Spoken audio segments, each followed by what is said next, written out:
First of all, good day and welcome. Thank you for attending NUS Consulting Group's webinar, the ARENH mechanism, opportunity or trap. This is a very exciting topic. We're focusing on a very unique but important feature of the French electricity market. It's also a very timely discussion since the ARENH deadlines are only really a few weeks away. My name is Richard Sultanian. I'm president of NUS Consulting Group, and I'll be your moderator today.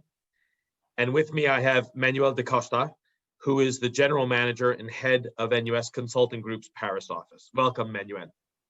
Thank you, Richard.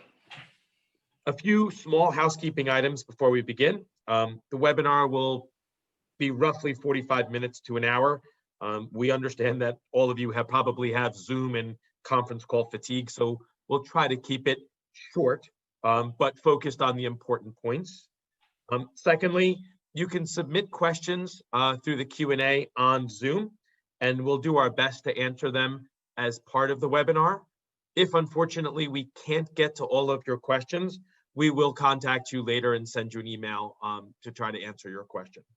And finally, we will make the webinar and the slides available to all the attendees and others through our website and our LinkedIn page. So with all of the perfunctory information behind us, I think it makes sense to start. So Manuel, thank you very much for making time to share some of your knowledge with us. You're a veteran of the French market, have seen it go through from regulated and through this very, very unusual deregulation progress in the French market compared to some of the others. So maybe the best place to start is if you could give everyone on the call a little bit of background on the French market and how it's deregulated and some of its fundamentals. No problem. Thank you, Richard. First of all, I would like just to give some details about ARENH and about why we are talking about ARENH and what is it. In fact, ARENH, for people who don't know the name, means access to regulated historical nuclear electricity, because you know that in France we have a lot of nuclear electricity, and it's quite special. And the fact is that we have noticed that almost all French clients who sign an electricity supply contract don't know if they sign an ARENH contract or a market contract. And the difference is quite important. Sometimes people know the word ARENH, but they don't know what does it mean. And it's only when they receive the first bill that they call the supplier and ask them why the price on my bill is higher than the price of my contract. And the answer is always the same, because you sign an ARENH contract. That's it. So it's something very special in France, and this is why the topic is very interesting. So France is quite special. Like in the other country, we are now on a free market, and the story begins in 99. In 99, the market was open for the big consumers, more than 100 gig. And after that, the process go on, and it's only at the end of December 15 that the regulated market disappeared. So everybody had to go on the free market. Some fundamentals about that. Like in other market, you can negotiate a supply contract when you want, for how long as you want, and with the energy supplier of your choice. In France, we have a lot of suppliers. If you go on the internet, you have the list of all the suppliers, which are about 80. 80 suppliers can sell electricity in France. If you look at your cost on an average basis, the supply represents about 55% of the cost. Then you have the transportation, which is about 20%, and the taxes, which are about 25%. The thing important is that, like in the other market, each supplier can give a contract with the prices and the details that he want to have, the conditions, term, and so on. And more important is that they can use some words, and the same words can be used by another suppliers, but not for the same thing. For example, in France, we have different period, like tariff period, like winter, summer, day, night, and so on. If you look at the contract, you can have the first one supplier who will tell you, for me, winter is October to March. And for the other one, it's only November to March. So there is one month difference, but in fact, they use the same word, HPH. So when you look at the offers, don't think that because they use the same word, you are looking at the same thing. This is something very important. That's very helpful, Manuel. Thank you. And a very good background that takes us through that process of deregulation. One of the interesting aspects, and there are so many in the French market, is, France, unlike many other countries, developed a massive nuclear fleet. And as a consequence, controlled so much of the electricity generation market. So maybe you can help us understand why they brought the ARENH mechanism in as part, and I know it comes through subsequent layers of deregulation, but why did ARENH come to be? Why did they make this rule? You're right. In France, we have a lot of nuclear plants, and we have around 75% of electricity which come from nuclear. When the market was regulated, all the this electricity was sold to EDF, which is the historical electricity operator. In 2010, the cost of electricity nuclear, which is a regulated price, was lower than the market price. So you open the market, you have EDF who can buy nuclear electricity at a low price, and all the other competitors who have to go on the market with higher price. So they were not competitive. This is why ARENH was created, to open the electricity nuclear to the other suppliers. That's it. Perfect. And so in opening, in essentially trying to give access to these new suppliers and marketers some of the nuclear electricity generation, they create the ARENH mechanism. But the mechanism has many rules, many specific rules. So maybe you could take us through some of those rules. Yeah. The basic, for ARENH, you have the price. The first price was in 2011. It was 40 euros per megawatt hour. And then the price changes in January 12 and goes to 42 euros per megawatt hour. And this price is the same today. This is the first part of the ARENH mechanism. The second part is the volume that all the suppliers can buy each year. It's 100 terawatt hour. And this volume is quite 25% of the nuclear electricity production in France. This is the basic about the rules for ARENH. Perfect. So effectively, they carved a portion of this generation, set a price for it, and made it available to everybody else in the market who is an EDF, who wants to get a portion of that allocation. But that's the high level portion of the rules. Now, as we drill down, you start to get more specific, and there are certain hours and certain things that count and don't. Maybe you can give us a little bit of flavor on some of those specifics. Yeah. One point important is what we call the ARENH rights for each account. To determine the pricing, the supplier must take in account for each account the rights for ARENH. And the rights are calculated as a ratio, and it is equal to what we call the ARENH hours divided by the consumption, the total annual consumption. The ARENH hours is the consumption that the client consume during July, August.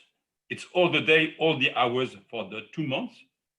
May, June, September, October, and for these 4 months, it's every hour on Saturday, Sunday, also for public holidays, and also the volume between 1 a.m. to 7 a.m. So when you make this calculation, you have a ratio, and this ratio is your right for the ARENH process. So for example, if I only had a factory, which I know this is a silly hypothetical, but if I only had a factory and I ran it in July and August, I would have 100% ARENH ratio, which means I would be eligible for 100% ARENH allocation. Yeah, that's it. That you're completely right. And at the opposite, if you have somebody with the consumption, all the consumption in winter and nothing during the summer and July, you can have about 1, 2, 3% of ARENH rights. So depending on of your account, you have an allocation between null and 100% or more of ARENH rights. And this calculation has to be done account by account. If you have in your portfolio 2 accounts, depending how you work, you can have 10% for the first account and 80% or 90% for the second one. Perfect.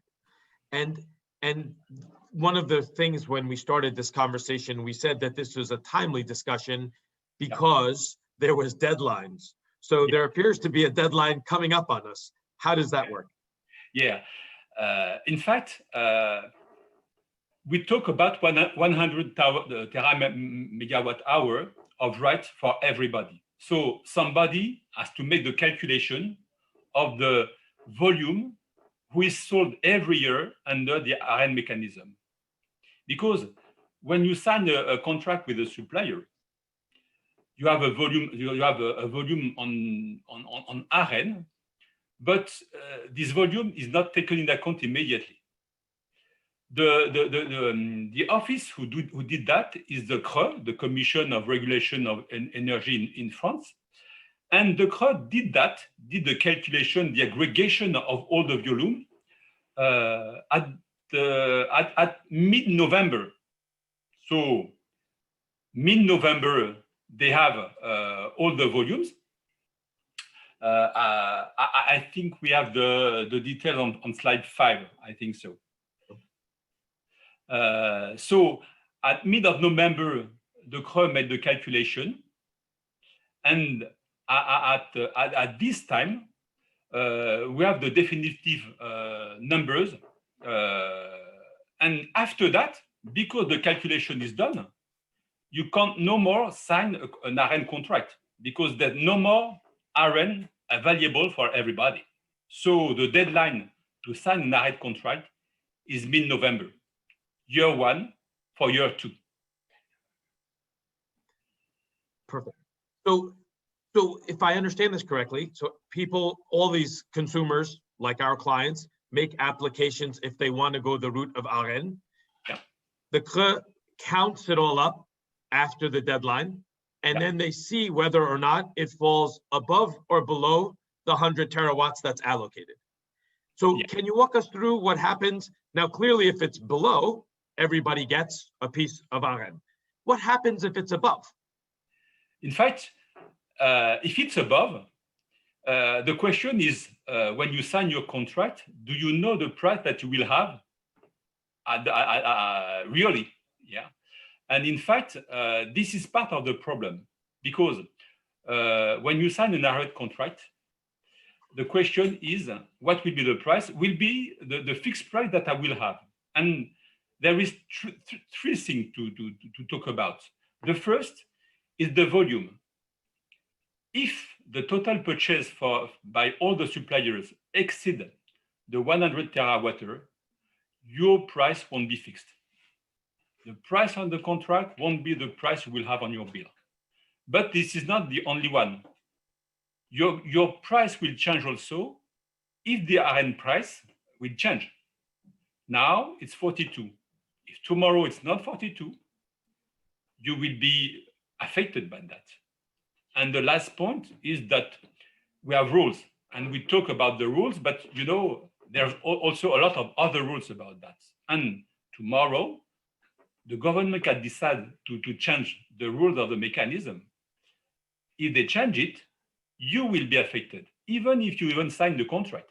So if we want to summarize that, and this is what I did in the slide, you sign an ARENH contract, it will be your price if the total volume is under 100 terawatt-hour, if the ARENH price still at 42, and if the rule of ARENH price mechanism doesn't change. If one of those points change, or the volumes are more than 100 terawatt-hour, you won't have a fixed price. Your price will change. So clearly there is some risk. There's the benefit that this ARENH is a fixed price, but there is some risk that you don't know exactly what your price will be when you start the process. Yeah.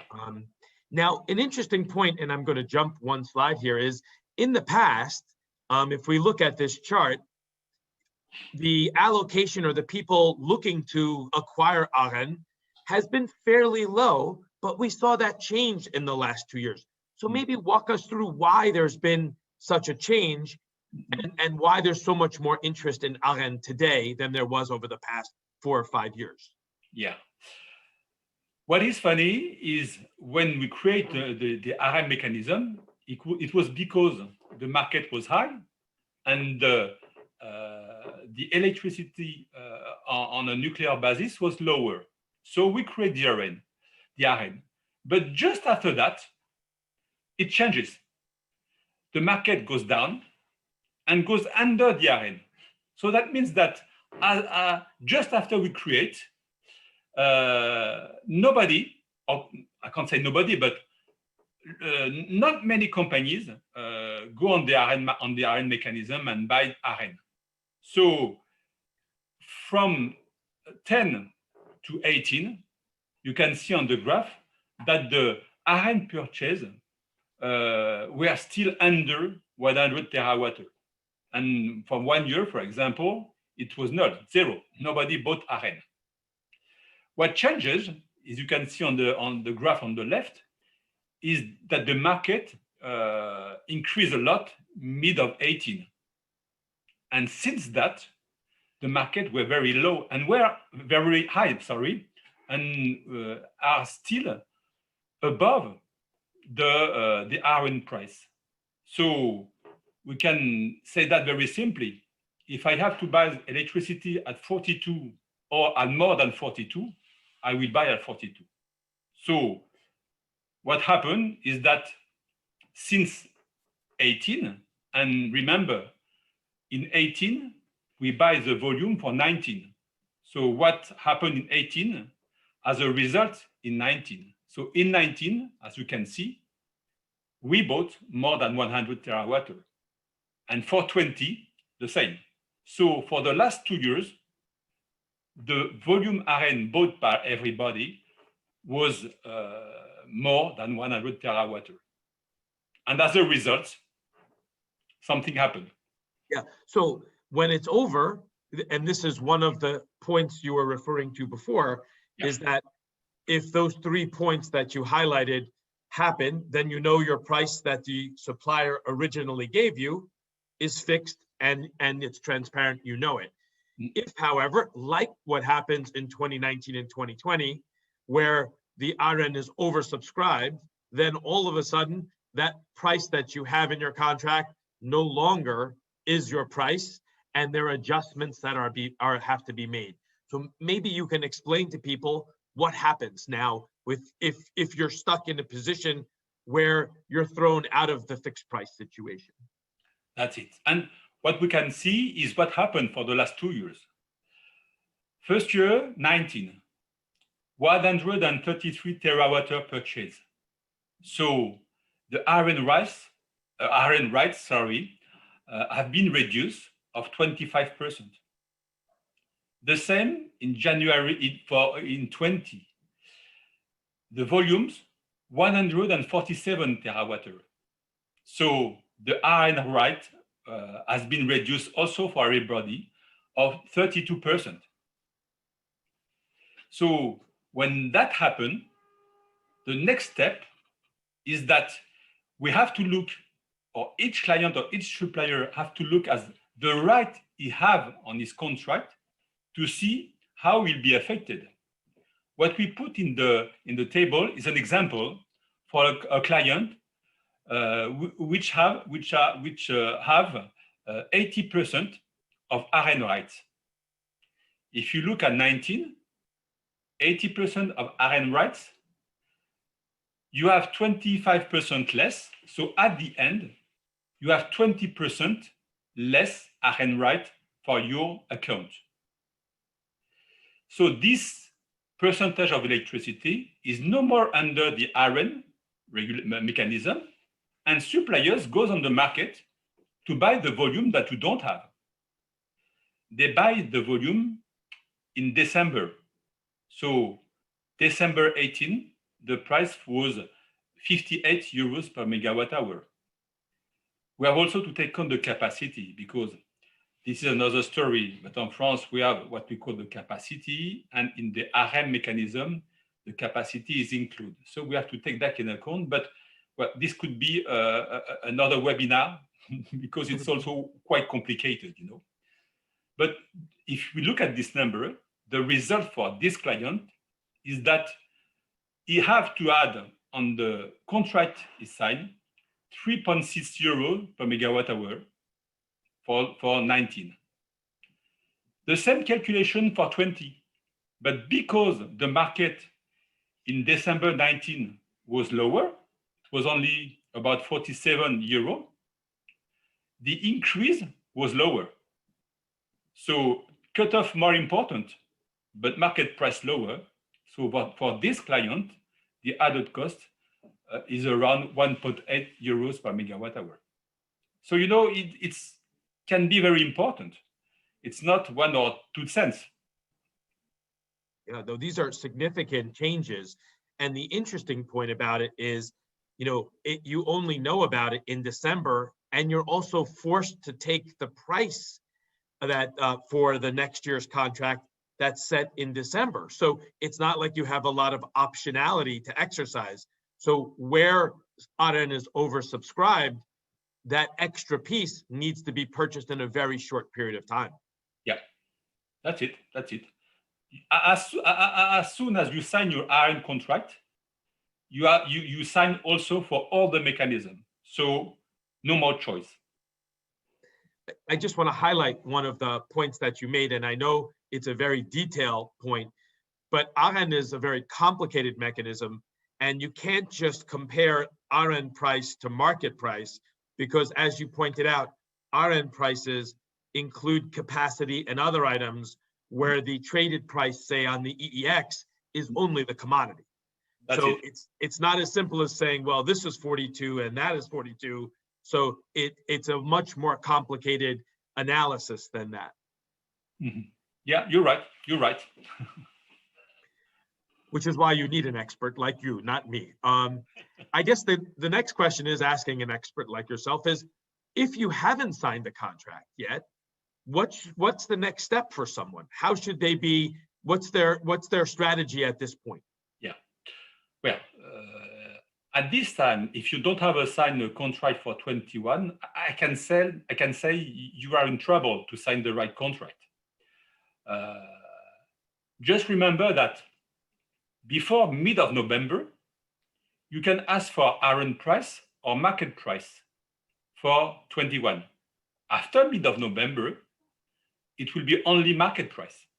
So you lose one possibility, which is the ARENH mechanism.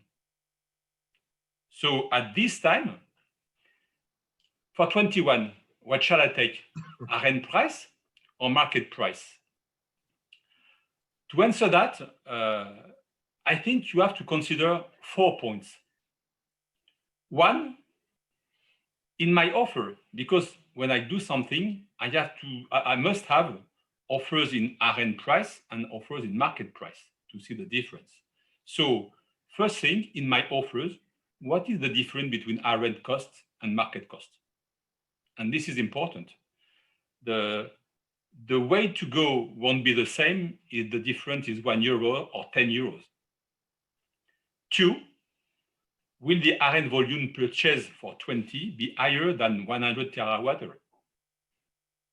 Three, if so, what will be the cutoff for the ARENH price, the ARENH right? And four, if so, what will be the market price in December? And December this year for next year. So if you look at the graphic on the right, you can have an answer for point 2. The volumes. Are the volumes going to be higher than 100 terawatt-hour? If you look, except for some weeks in March, the market's still higher than the ARENH price. So the answer is yes, the volumes will be higher than 100 terawatt-hour. So there will be a cutoff, so there will be another price, and so on and so on.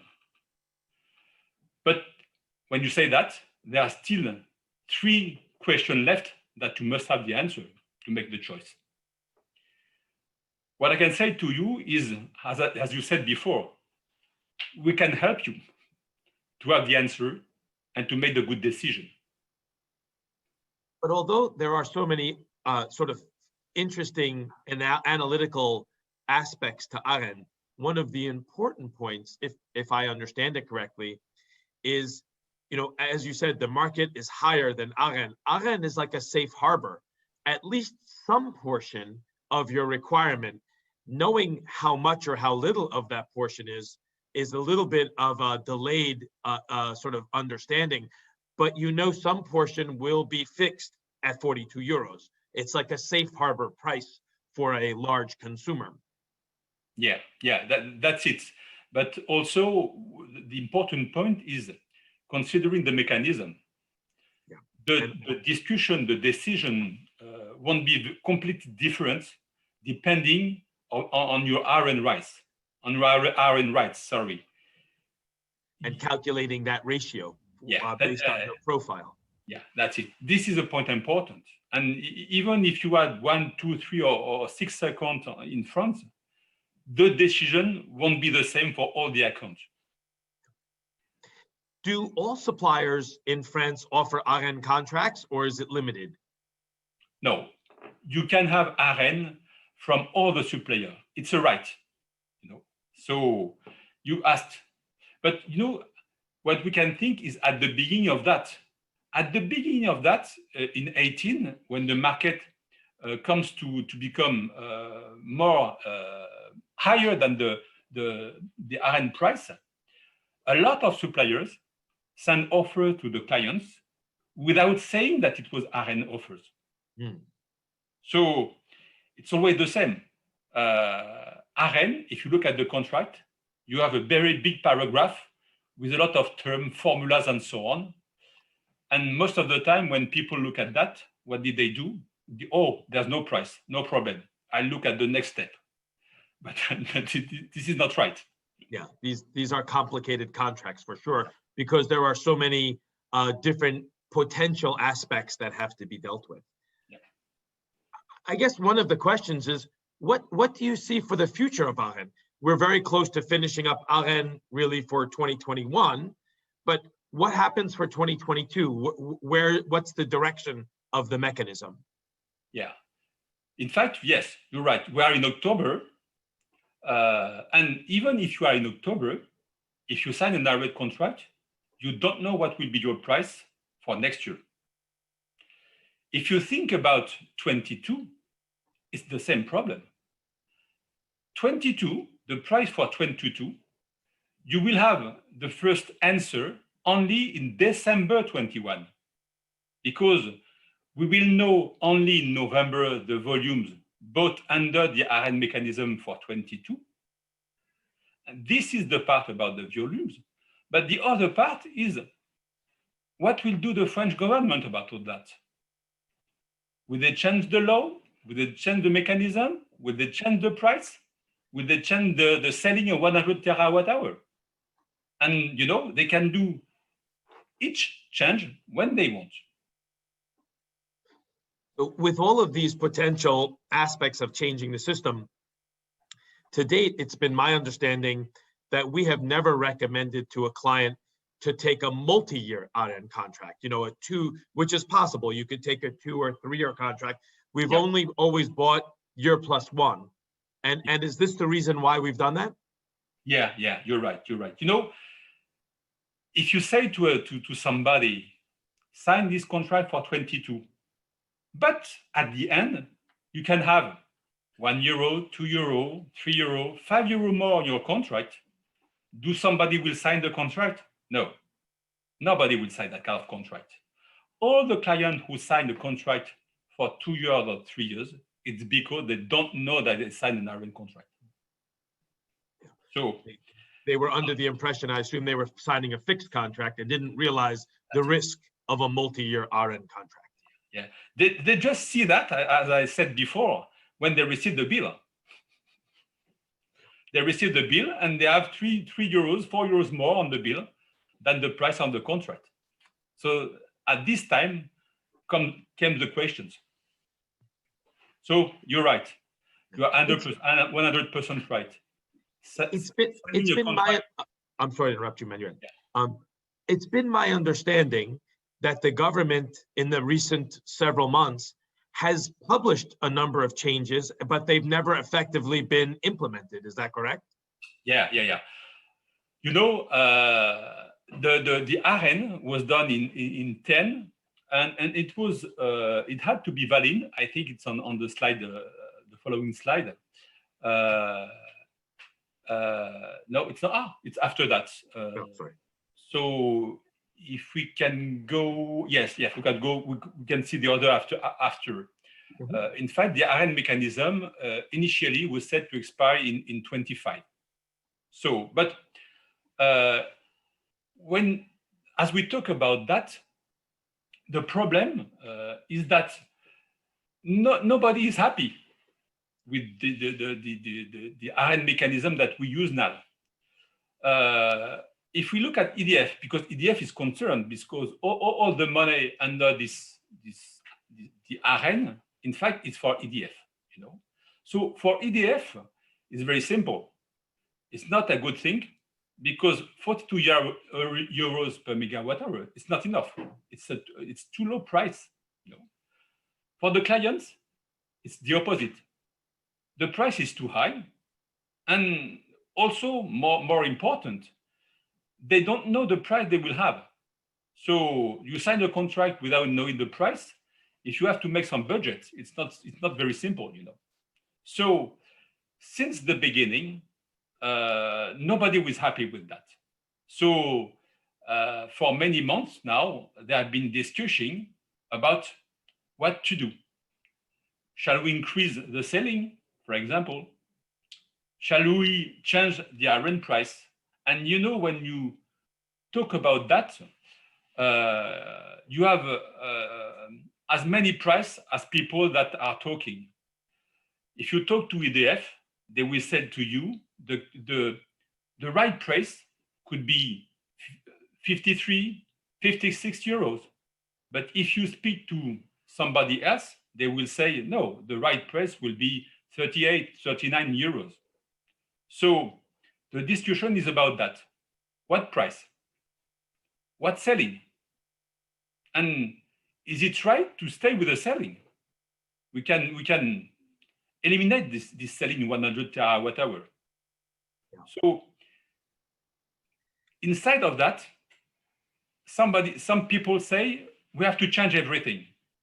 because at the end, we won't find the solution. And as you know, in France, we have a very strong imagination. So we can change a lot of things or a lot of ideas. And what I put in the presentation is one of those ideas. It's what we call the corridor, the mechanisms corridor. In that kind of mechanism, you have to decide of a floor price, of a selling price, and of course of an ARENH price. And as long as the market remains in the price band between the floor and the selling, the consequences for the client and the supplier is that there will be no change on the ARENH contract. If the market exceeds the sellings, EDF give monies to the other suppliers. And if the market drops below the floor, at the opposite, the other suppliers give money to EDF. And this is a very simple way to explain that mechanism. But as you can imagine, to put that on the paper. Oh my goodness. It sounds like a very, very complex contract for differences, which would take ARENH, which is already a complex system, and move it into a much more complex system. That's it. That's it. You know, in France, we have a word for that. We said they are going to create what we call an usine à gaz, a plan of gas, voilà, which is so complicated that nobody understands. At the end, people who created the mechanism neither understand what they did. Right. Well, hopefully, at least this year, we know we have to deal with ARENH. Manuel, I know we're getting very close to our 45-minute time that we put out front. So I have one last question for you. And I'm sure a lot of people who are on the call have a similar question. It's one that we've seen, which is, how do you think COVID in the next 3-6 months will impact, one, pricing in France, and two, the ARENH mechanism for, let's say, 2021, as we know, only has a few weeks left, but possibly for 2022 and the decisions people have to make? It's a good question. But, you know, as you can imagine, it's very hard to answer that. Yes. If we look at what happened in March because of the COVID, we saw that the market fell a little, but not a lot, you know. So we have some possibility, some price who went down, not a lot. If we look now what happened in the market now is going down, not so fast than in March, but he is going down. The problem is that we don't think that the COVID is the main explanation for that. The main explanation could be the carbon cost, because at this time the carbon cost has a big impact on the ARENH mechanism, and also not on ARENH mechanism, but on the market. Yes. So depending of that, for sure, if the COVID impacts more than now the economy, and that the consumption are going to go down and so on, possible that the market will go down. What is sure is that because of all that, the market is going to be very, very volatile. Yeah. It had been in the past, it will be in the future. And to take advantage of that, we must follow the market each day, because, you know, it can go up very fast and go down very fast. So each day you have to look at the market to see what are the trend and to take a decision. And the decision has been to take very quickly. And as you do that, you can make a decision about ARENH or not ARENH, because at the end, it's always the same question. What is the difference between an ARENH contract and an ARENH market, market price? Is the difference important, not important, and so on? Oh, that's very helpful. And, you know, these are very uncertain times, and we've seen tremendous volatility in the markets.